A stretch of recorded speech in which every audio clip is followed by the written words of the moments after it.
Good morning दोस्तों, कैसे हैं आप लोग। आशा करती हूँ आप लोग बहुत बढ़िया होंगे। तो दोस्तों आज मैं लेकर आई हूँ रेलवे आरपीएफ पेशाई कस्टमर का प्रैक्टिस सेट नंबर 2। इसके पहले मैंने प्रैक्टिस सेट 1 दे चुकी हूँ, तो उम्मीद करती हूँ कि आप लोग को अच्छा लगा होगा, आप लोग पढ़े होंगे। तो ये मेरा नेक्स्ट प्रैक्टिस सेट है। चलिए स्टार्ट करते हैं बिना देरी किए हुए।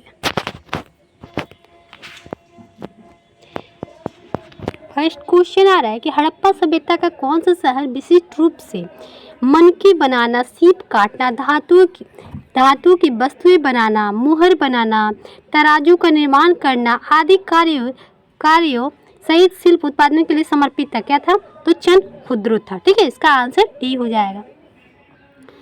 नेक्स्ट क्वेश्चन आ रहा है कि जैन मठ संस्थाओं को क्या कहा जाता है? तो ये कहा जाता है बसादिस। ठीक है। नेक्स्ट क्वेश्चन आ रहा है दोस्तों, पुलकेशिन प्रथम और पुलकेशिन द्वितीय नामक शासन किससे संबंधित था? तो ये था चालुक्य वंश से। ठीक है। नेक्स्ट क्वेश्चन आ रहा है कि अमीर अल ख्याल एक अरबी उपाधि है जिसका अनुवाद सामान्यतः कमांडर ऑफ द फेथकुल या लीडर ऑफ फेथकुल के रूप से जाना जाता है। निम्नलिखित में से यह उपाधि प्रदान की गई थी, किसको दी गई थी दोस्तों? ये दी गई थी आपका जमाल उद्दीन याकूत को। और घाघरा का युद्ध किस वर्ष लड़ा गया था? ये लड़ा गया था आपका 1526 से पानीपत के प्रथम युद्ध लड़ा गया था। घाघरा का युद्ध 1529 ईस्वी में लड़ा गया था। ठीक है, हमारा भी कोई माइंड हो। 6 नंबर क्वेश्चन है कि निम्नलिखित में से किसका निर्माण शाहजहां द्वारा नहीं करवाया गया था? तो ये बुलंद दरवाजा। ठीक है, ये शाहजहां द्वारा नहीं करवाया गया था, बाकी सब करवाया गया था। ठीक है। अब अरे केप ऑफ हुड कहाँ स्थित है? दक्षिण अफ्रीका में। ठीक है, इसका आंसर बी हो जाएगा। नेक्स्ट क्वेश्चन आ रहा है कि इनमें से किस सत्याग्रह में सरदार वल्लभ भाई पटेल को सरदार की उपाधि दी गई? तो ये हो जाएगा आपका बरदोली। ठीक है, इसका आंसर बी हो जाएगा। नंबर क्वेश्चन आ रहा है कि स्वतंत्रता पूर्वक भारत में किस आंदोलन ने कपास उत्पादन को प्रोत्साहन दिया? तो ये हो जाएगा आपका स्वदेशी आंदोलन। ठीक है। अब एक फर्म का उत्पादन फलन उपयोग में लाए गए आगतों और किसके मध्य का संबंध होता है? संबंध है तो फर्म द्वारा उत्पादित निर्गतों द्वारा। ठीक है, इसका आंसर सी हो जाएगा। नेक्स्ट क्वेश्चन आ रहा है दोस्तों कि भारतीय अर्थव्यवस्था क्या है? तो मिश्रित अर्थव्यवस्था है। ठीक है। नेक्स्ट क्वेश्चन आ रहा है कि भविष्य निधि के संदर्भ में यूएनए का पूर्ण रूप क्या है? तो ये हो जाएगा यूनिवर्सल अकाउंटर नंबर। ठीक है। नेक्स्ट क्वेश्चन पे आ रहा है दोस्तों यहाँ पे कि भारतीय रिजर्व बैंक की स्थापना कब की गई थी? तो 1935 में की गई थी। इसका आंसर सी हो जाएगा। 14 नंबर क्वेश्चन आ रहा है कि निम्नलिखित में से कौन सा भारतीय रुपए विनिमय दर के संबंध में सही नहीं है? तो ये हो जाएगा दोस्तों बी, यह भारतीय रिजर्व बैंक द्वारा तय किया जाता है। ठीक है। नेक्स्ट क्वेश्चन पे आ रहा है कि आकाशगंगा का आकार कैसा होता है? तो सर्पिलाकार होता है। ठीक है, इसका आंसर सी हो जाएगा। नेक्स्ट क्वेश्चन पे आ रहा है किस ग्रह के एक चंद्रमा का नाम गैनीमीड है? तो हो जाएगा बृहस्पति। ठीक है। नेक्स्ट क्वेश्चन पे आ रहा है दोस्तों यहाँ पे डोलड्रम भूमध्य रेखा के इर्द गिर्द दाब वाले क्षेत्र है जहाँ चलने वाली हवाएं शांत होती है, उसे क्या कहते हैं? तो निम्न दाब कहते हैं। ठीक है, याद रखिएगा दोस्तों। अब आ रहा है निम्नलिखित में से कौन सा जल स्रोत ऑस्ट्रेलिया को न्यूजीलैंड से अलग करता है? तो ये हो जाएगा दोस्तों आपका तत्समान सागर। ठीक है, इसका आंसर डी हो जाएगा।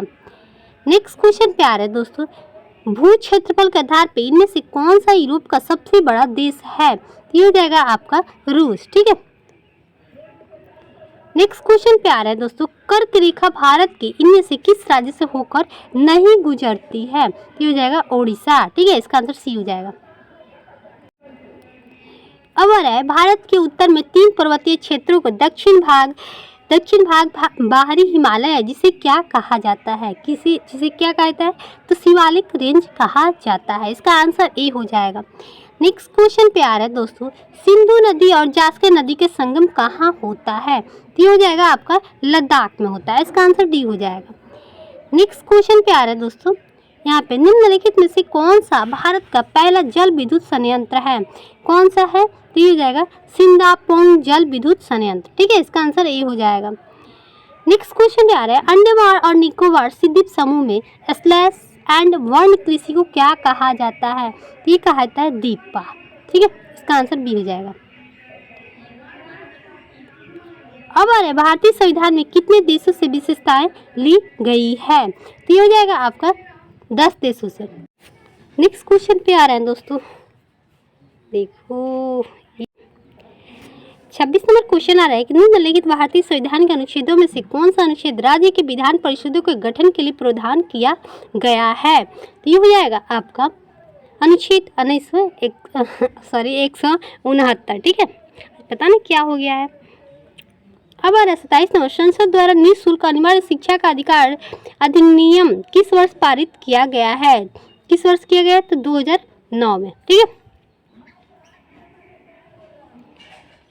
अब आ रहा है नेक्स्ट क्वेश्चन कि राष्ट्रपति के 5 वर्ष के कार्यकाल की गणना कब से की जाती है? तो इसका आंसर सी हो जाएगा, वह जिस दिन से पदभार ग्रहण करते हैं। ठीक है, नेक्स्ट क्वेश्चन पे आ रहे हैं दोस्तों कि किसी धन विधेयक के लोकसभा में पारित होने के बाद राज्यसभा उस विधेयक को अधिकतम कितने दिनों के भीतर लोकसभा को लौटा सकती है? तो ये हो जाएगा 14 दिन। ठीक है, नेक्स्ट क्वेश्चन पे आ रहा है दोस्तों, भारतीय संविधान का कौन सा अनुच्छेद उच्च न्यायालय के न्यायाधीशों द्वारा शपथ और प्रतिज्ञान से संबंधित है? तो ये हो जाएगा अनुच्छेद 219। ठीक है, अब आ रहा है कि भारतीय संविधान का कौन सा अनुच्छेद पंचायत की शक्ति और पदाधिकार उत्तरदायित्व से संबंधित है? तो ये हो जाएगा आपका डी 243 जी। ठीक है, नेक्स्ट क्वेश्चन पे हम आ रहे हैं, भारत के संविधान में इनमें से किन अंग और प्रावधानों को संशोधित नहीं किया जा सकता है? तो ये हो जाएगा दोस्तों न्यायिक समीक्षा। इसका आंसर ए हो जाएगा। ठीक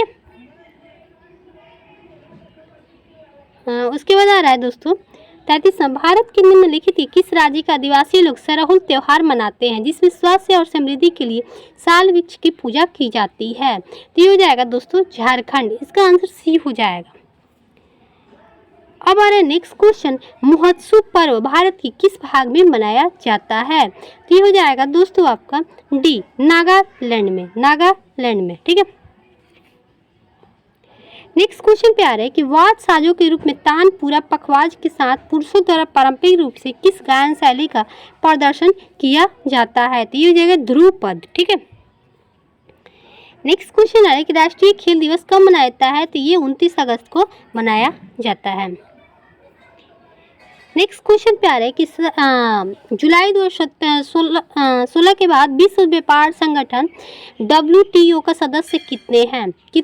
तो ये हो जाएगा दोस्तों आपका 164। ठीक है, नेक्स्ट क्वेश्चन आ रहा है दोस्तों, बाईचुंग भूटिया के समर्थन में ओलंपिक मशाल रिले को ले जाने से इनकार करने वाले प्रथम भारतीय खिलाड़ी कौन थे? तो ये हो जाएगा आपका तिब्बती स्वतंत्रता आंदोलन। ठीक है, नेक्स्ट क्वेश्चन आ रहा है दोस्तों यहाँ पे कि एजरा कप इनमें से किस खेल से संबंधित है? तो पोलो से संबंधित है। ठीक है, नेक्स्ट क्वेश्चन है, भारत ने पहली बार ओलंपिक खेलों में किस वर्ष भाग लिया था? तो ये हो जाएगा आपका 1900 में। ठीक है, इसका आंसर ये हो जाएगा। अब अरे पुरानी दिल्ली में लाल किले पर प्रधानमंत्री भारतीय राष्ट्रीय ध्वज को किस राष्ट्रीय त्योहार पे फहराते हैं? किस त्योहार को फहराते हैं आप लोगों को पता होगा? तो स्वतंत्रता दिवस यानी 15 अगस्त को फहराते हैं, लेकिन प्रथम बार पंडित जवाहरलाल नेहरू ही नहीं फहराए थे। ठीक है, अब है देश और उनकी राजधानी इनमें से कौन सा युग सम्मिलित नहीं है? तो ये हो जाएगा आपका कजाकिस्तान और बिश्केक। ठीक है, नेक्स्ट क्वेश्चन पे आ गए दोस्तों हम, विद्युत ऊर्जा का वाणिज्यिक मात्रक क्या है? तो ये हो जाएगा दोस्तों किलोवाट घंटा। ठीक है, नेक्स्ट क्वेश्चन पे है कि वायुमंडलीय दबाव को मापने के लिए किस उपकरण का प्रयोग किया जाता है? तो ये हो जाएगा बैरोमीटर। इसका आंसर बी हो जाएगा। अब आ रहा है 45, एक वस्तु का द्रव्यमान 10 किग्रा है तो पृथ्वी पर इसका भार क्या होगा? तो ये हो जाएगा 98 N। ठीक है, अब आ रहे नेक्स्ट क्वेश्चन पे कि मैग्नीशियम के 144 ग्राम में परमाणु मौजूद होता है, तो ये हो जाएगा आपका 6, ठीक है, इसका आंसर बी हो जाएगा। नेक्स्ट क्वेश्चन पर है कि तरल अवस्था में गैसीय अवस्था में रूपांतरण को क्या कहा जाता है, तो ये कहा जाता है वाष्पीकरण, ठीक है, इसका आंसर सी हो जाएगा। नेक्स्ट क्वेश्चन पे आ रहे हैं कौन सा तत्व सिलिकॉन की सामान्य संयुक्तता प्रदर्शित करते हैं, तो ये हो जाएगा इसका आंसर बी, सी और जी ई होगा, ठीक है। अब आ रहा है 49 नंबर, ऑन्कोलॉजी किस बीमारी के उपचार से जुड़ा है, किस बीमारी से जुड़ा है, बीमारी के उपचार से जुड़ा है, तो कैंसर से, ठीक है। 50 नंबर क्वेश्चन आ रहा है दोस्तों कि नारियल के छिलके में मौजूद कौन सा ऊतक उसे कठोर और दृढ़ बना के बनाता है, तो ये हो जाएगा आपका बी, स्क्लेरेकाइमा, ठीक है। तो कैसा लगा दोस्तों ये हमारा जीके जीएस का प्रैक्टिस सेट, उम्मीद करती हूँ आप लोग को अच्छा लगा हो। अच्छा लगे तो दोस्तों तक भी शेयर कीजिएगा ताकि उन लोग को भी हेल्प मिल पाए, और सबके पास सेंड कीजिएगा। बहुत सारे दोस्त लोग भाई बहन खोज रहे हैं कि भाई हमको आरपीएफ का प्रैक्टिस सेट चाहिए, तो उन लोग पास शेयर जरूर कीजिएगा। धन्यवाद दोस्तों, फिर मिलते हैं नेक्स्ट वीडियो में। बाय दोस्तों।